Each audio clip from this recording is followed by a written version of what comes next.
SLBC project పనులపై focus చేసింది సర్కార్. ప్రమాదం తర్వాత ఇప్పటి వరకు పనులు మొదలు కాలేదు. అవుట్లెట్ దగ్గర కూడా టీబీఎంతో పనులు చేయించలేని పరిస్థితి ఉందని అంటున్నారు అధికారులు.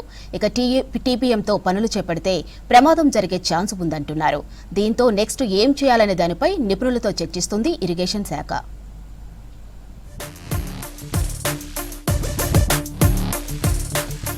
ఎస్ఎల్బీసీ ప్రాజెక్టు ఇన్లెట్ మాత్రమే కాకుండా అవుట్లెట్ నుండి కూడా ప్రమాదం పొంచి ఉందన్న ఆందోళనలు వ్యక్తమవుతున్నాయి.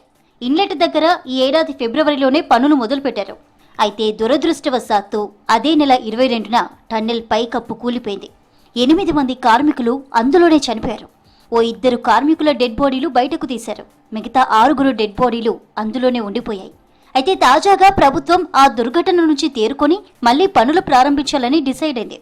షియర్ జోన్లను తెలుసుకునేందుకు నేషనల్ జియోఫిజికల్ రీసెర్చ్ ఇన్స్టిట్యూట్తో సర్వే చేయించింది. భూమి పరిస్థితులు ఎక్కడెక్కడ ఎలా ఉన్నాయో తెలుసుకునేందుకు హెలికాప్టర్ సర్వే చేశారు.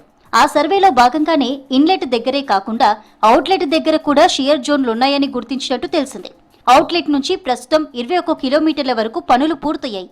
అక్కడి నుంచి 1 కిలోమీటర్ దూరంలో టన్నెల్ కొండపై నల్లవాగు క్రాసింగ్ ఉన్నట్టు తేల్చారు. టన్నెల్ నుంచి 350 మీటర్ల ఎత్తులో వెళ్తున్నట్టుగా గుర్తించినట్టు సమాచారం.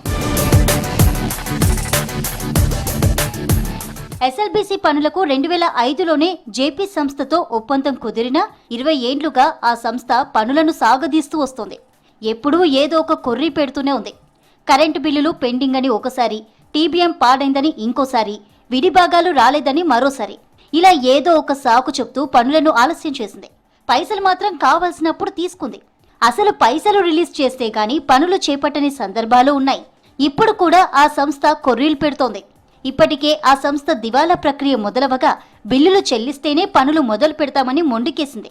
అయితే ప్రాజెక్టు పనులు పూర్తి చేసేందుకు ప్రభుత్వం ఎస్క్రో అకౌంట్ను తెరవాలని నిర్ణయించింది.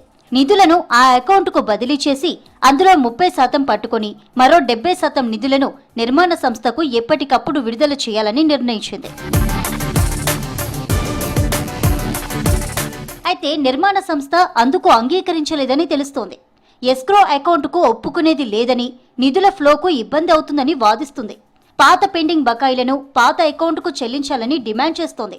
ఇరిగేషన్ శాఖ, ప్రాజెక్టు అధికారులు మాత్రం ప్రభుత్వం నిర్ణయమే ఫైనల్ అని నిర్మాణ సంస్థకు తేల్చి చెప్పినట్టు తెలుస్తోంది. అయితే 43.93 మీటర్ల పొడవైన టన్నెల్లో ఇప్పటి వరకు అవుట్లెట్ దగ్గర నుంచి 21 కిలోమీటర్లు, ఇన్లెట్ నుంచి 14 కిలోమీటర్ల వరకు పనులు పూర్తయ్యాయి.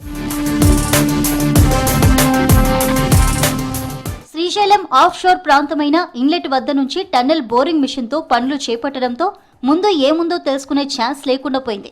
ఫలితంగా అది కొలాప్స్ అయింది. ఇప్పుడు అవుట్లెట్ దగ్గర కూడా టీబీఎంతో పనులు చేయిస్తే మళ్లీ అదే ప్రమాదం జరుగుతుందన్న భయాలు అధికారులను వెంటాడుతున్నాయి. ఈ క్రమంలోనే అక్కడ కూడా టీబీఎంతో కాకుండా డ్రిల్లింగ్ అండ్ బ్లాస్టింగ్ పద్ధతిలో పనులు చేస్తేనే మేలన్న అభిప్రాయాలు వ్యక్తమవుతున్నాయి. దీనికి తోడు అవుట్లెట్ దగ్గర టీబీఎంలోని విడిభాగాలను ఇన్లెట్ దగ్గర ఉన్న టీబీఎంకు బిగించారని తెలిసింది. ప్రమాదం జరిగినప్పుడు ఆ టీబీఎం పనికి రాకుండా పోయింది. దీంతో అవుట్లెట్ దగ్గర టీబీఎంతో పనిచేసే పరిస్థితులు లేకుండా పోయాయి. ఆ విడిభాగాలు మళ్లీ ఎప్పుడు వచ్చేది కూడా తెలియని పరిస్థితి వచ్చింది. ఇవన్నీ కాకుండా పనులు త్వరగా పూర్తవ్వాలంటే డ్రిల్లింగ్, బ్లాస్టింగ్ పద్ధతిలో ముందుకు పోవడమే మంచిదన్న వాదనలు వినిపిస్తున్నాయి.